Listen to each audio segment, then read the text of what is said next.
하나님의 말씀 봅니다. 하나님의 말씀은 창세기 19장 23절에서 29절, 구약성경 24쪽 말씀입니다. 롯이 소알에 들어갈 때 해가 돋았더라. 여호와께서 하늘 곧 여호와께로부터 유황과 불을 소돔과 고모라에 비같이 내리사 그 성들과 온들과 성에 거주하는 모든 백성과 땅에 난 것을 다 엎어 멸하셨더라. 롯의 아내는 뒤를 돌아보았으므로 소금 기둥이 되었더라. 아브라함이 그 아침에 일찍 일어나 여호와 앞에 있던 곳에 이르러 소돔과 고모라의 온 지역을 향하여 눈을 들어 연기가 옹기가마의 연기같이 치솟음을 보았더라. 하나님이 그 지역의 성을 멸하실 때, 곧 롯이 거주하는 성을 엎으실 때, 하나님이 아브라함을 다시 합니다. 29절. 하나님이 그 지역의 성을 멸하실 때, 곧 롯이 거주하는 성을 엎으실 때, 하나님이 아브라함을 생각하사 롯을 그 엎으시는 중에서 내보내셨더라. 아멘. 우리가 이 지도를 한번 봐야 돼요.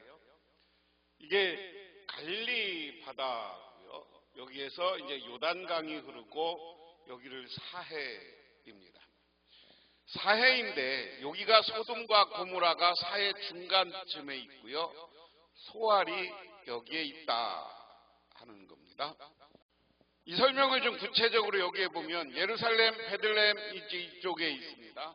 사헬 중심으로 여기 소돔이 있고 고모라가 있다 하는 겁니다. 그런데 오늘 룻의 가족들이 여기 소알로 도망치는 겁니다. 그래서 이 지도를 여러분이 먼저 전제로 오늘 말씀을 생각해 봐야 됩니다. 오늘 말씀 앞에 창세기 19장 17절에 그 사람들이 그들을 밖으로 이끌어낸 후에 이르되 도망하여 생명을 보존하라. 돌아보거나 들에 머물지 말고 산으로 도망하여 멸망함을 면하리라. 이렇게 이야기합니다. 하나님이 기본적으로 롯의 가족을 살리면서 하나님이 롯의 가족을 소돔에서 이끌어냅니다. 그러나고 하신 말이 너는 이곳에서 뒤돌아보지 말고 여기 머무르지 말고 빨리 산으로 도망가라. 이렇게 이야기했어요. 그러니까 롯이 거기서 산으로 도망가는 건 두려웠습니다. 그러니까 하나님의 천사에게 저기 소알 작은 성이 저쪽으로 도망가면 안 되겠습니까? 하니까 하나님이 허락한 것까지가 지난주 이야기입니다. 오늘 말씀은 그 뒤 이야기를 받쳐주는 건데 소돔의 이야기고요. 롯이 소알에 이르렀을 때 해가 떠올라서 땅을 비췄더라. 이렇게 이야기했습니다. 롯이 이제 하나님이 원한 대로 그래 그럼 너 소알로 가. 소알로 가. 열심히 도망가니까 그게 밤중이었어요. 소돔 사람들이 맞고 오늘 룻과 룻의 가족들을 성 밖으로 끌어내서 빨리 도망가. 근데 뒤돌아보지 마. 그리고 나서 그러니까 그래서 롯이 열심히 가라고 하니까 가서 밤중에서 새벽같이 해서 가서 새벽녘에 도착했다. 소알에 다 이르렀을 때 해가 땅에서 땅을 비추었다. 해가 떠올라 땅을 비추었다. 그 다음에 소돔의 모습은 어떠냐? 주님께서 하늘 곧 주님께서 계신 곳으로부터 소돔과 고모라의 유황과 불을 소나기처럼 퍼부으셨다. 주님께서는 그 두 성과 성 안에 사는 모든 사람과 넓은 들과 땅에 심은 채소를 다 엎어 멸하셨다. 여기까지 24절 25절까지 오늘 소돔이 멸망하는데 오늘 어떻게 표현했습니까? 유황이 비처럼 내렸다. 여기 중요한 게 비처럼 내렸다는 단어예요. 그냥 조금 내리는 게 아니라 비가 내릴 때는 막 빗줄기처럼 내린 것을 이야기합니다. 그냥 이슬비 이런 게 아니에요. 비처럼 유황. 그러니까 유황이 그냥 내린 게 아니라 유황에 붙은 불이잖아요. 그런데 유황불은 언제 옵니까? 오늘 이건 하늘에서 온 것이고요. 하나님이 그냥 유황불을 내려서 망하게 하고 유황불이 닿는 그 소나기처럼, 오늘 중요한 게 유황과 불을 소나기처럼 퍼부었다는 거예요. 비처럼 소나기처럼. 오늘 새 번역이 표현을 잘했어요. 소나기는 그냥 막 퍼붓는 비를 이야기하는 거예요. 근데 개역성경에는 뭐라고 했습니까? 유황불을 소돔과 고모라에 비같이 내리사. 근데 새 번역은 소나기처럼 퍼붓다 그랬어요. 이 표현이 더 우리가 마음에 우리가 더 이해가 잘 가는 거죠. 그런데 이 유황은 통상 언제 유황불이 세상에 나타나느냐면 화산이 폭발할 때예요. 화산이 팍 폭발하면 마그마와 함께 유황불이 쫙 내려오는 거예요. 그래서 지금 그 백두산이나 이런 높은 산에 온천이, 뜨거운 온천이 나오는 곳에 가보면 유황 온천이라고 그래. 유황 성분이 많아서 우리 피부나 이런 것을 매끈하게 하는 것에 도움을 주는 거죠. 그런데 유황과 불이 소나기처럼 내리니까 어떻겠어요? 성이 오늘 중요한, 그 다음에 주님께서 그 성과 성 안에 사는 모든 사람, 넓은 들과 땅에 있는 새소를 다 엎어버렸다. 유황과 함께 불이 붙어서 떨어지면 모든 것이 그냥 타버려. 채소까지 다 타버렸대. 땅에 심은 모든 것이 다 타버렸대. 오늘 이야기해 보면 유황이 소나기처럼, 유황과 불이 소나기처럼 내려서 어떤 결과가 나오는 겁니까? 우리가 잘 생각해야 돼요. 우리가 죄를 지면 죄의 결과는 이렇게 다 타버리고 멸망하고 마는 거야. 그러므로 이 시간 우리도 하나님 앞에서 온전하고 선하고 하나님께 인정받는 삶을 살아가시기를 바랍니다. 왜냐? 하나님 앞에 죄를 지면 다 타버리고 멸망하고 마는 거예요. 그 다음에 롯의 아내는 뒤를 돌아보았으므로 소금 기둥이 되었다. 그래서 오늘 창세기 오늘 앞에 말씀 19장 17절에 너희가 도망치는데 여기 머물지도 말고 그냥 가라. 왜? 오늘 앞에 여기 하나님이 어떻게 멸하느냐면 소돔과 고모라와 유황불의 소나기처럼 그 안에 두 성과 성 안에 모두 있는 것과 넓은 들과 땅에 심은 채소가 다 불에 타고 멸하고 마는 거야. 그렇기 때문에 여기 평지에도 있지 말고 산으로 도망가라고 한 이유가 있어요. 근데 우리는 산보다는 저 소돔 가서 소알 가서 살겠습니다. 그러니까 가라 그래. 그러면서 한 얘기가 야 뒤돌아보지 마. 오늘 뒤돌아보지 말라는 말씀 속에 우리가 분명한 건 하나님만 바라보라는 거예요. 하나님만 바라보고 하나님의 능력을 바라고 앞을 향해 전진해야 되는 겁니다. 그런데 롯의 아내는 뒤돌아보다가 소금 기둥이 되어 버렸더라 하는 겁니다.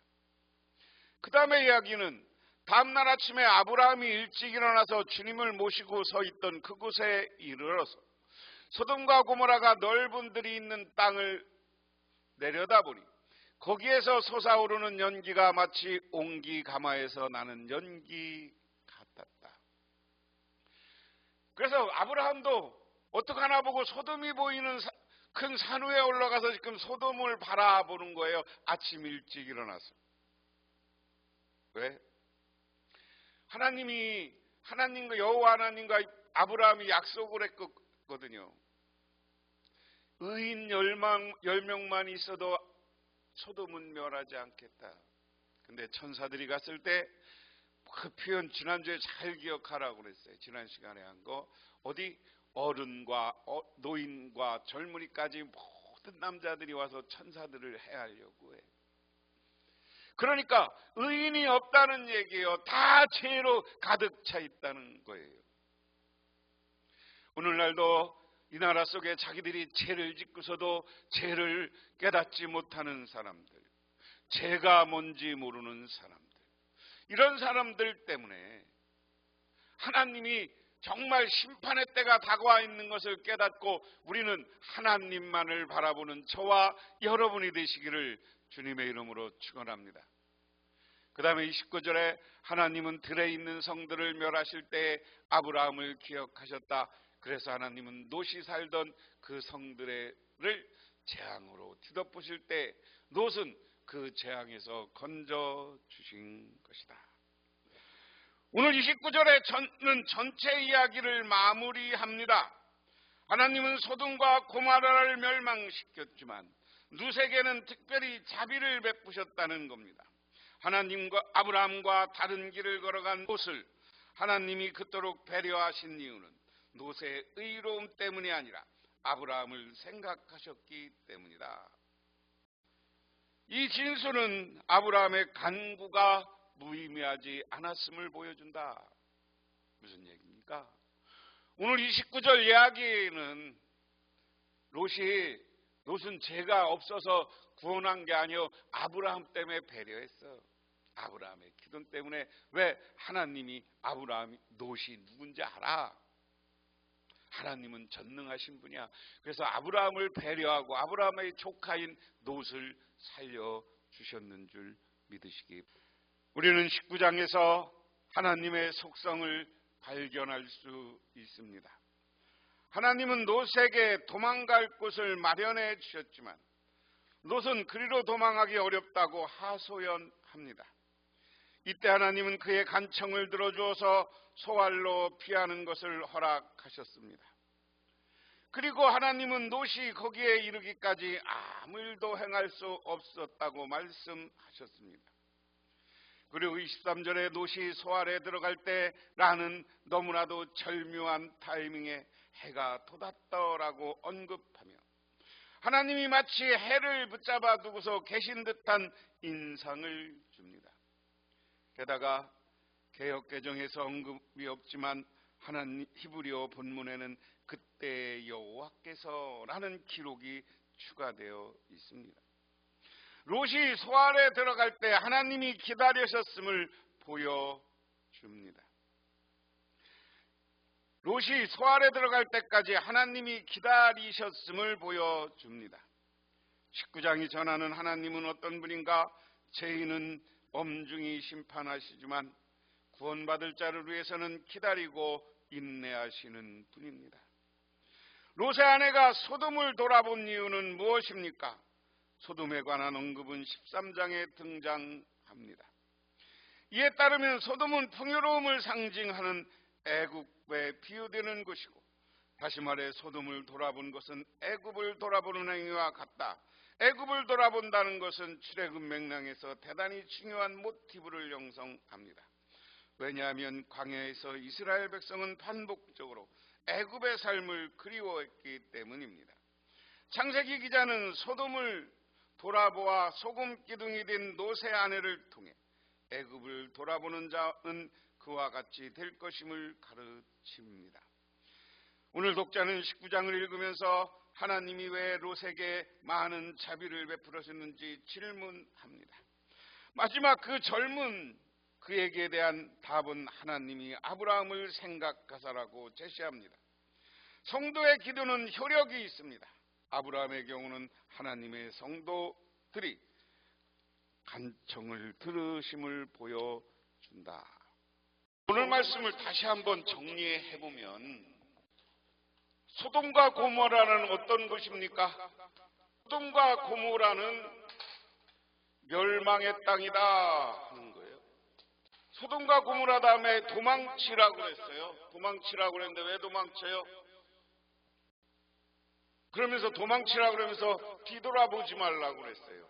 다시 말해서 이야기는 뭡니까? 과거에 대한 미련을 갖지 말라는 거예요. 미련을 갖지 말라.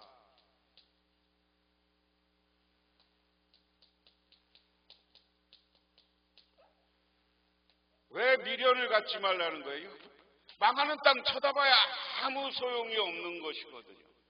하지만 우리가 미련을 보지 말고 하나님만 바라보고 가면 하나님만 바라보고 나아가면 하나님만 보고 나아가면 다른 말로 하면 도망친 거죠. 도망친 건데 이 도망침이 그냥 도망침이 아니라 하나님의 뜻을 따른 거예요. 하나님의 뜻을 따르면 오늘 뭐가 있다는 거예요? 구원과 생명이 우리에게 온다.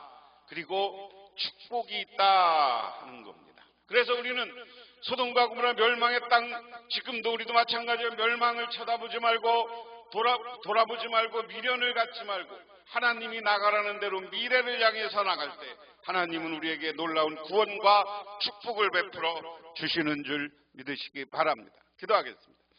하나님 아버지 고맙습니다. 오늘도 아버지 하나님의 은혜와 은총을 기억하며 저희들 주님께 나와 기도하며 간구드립니다.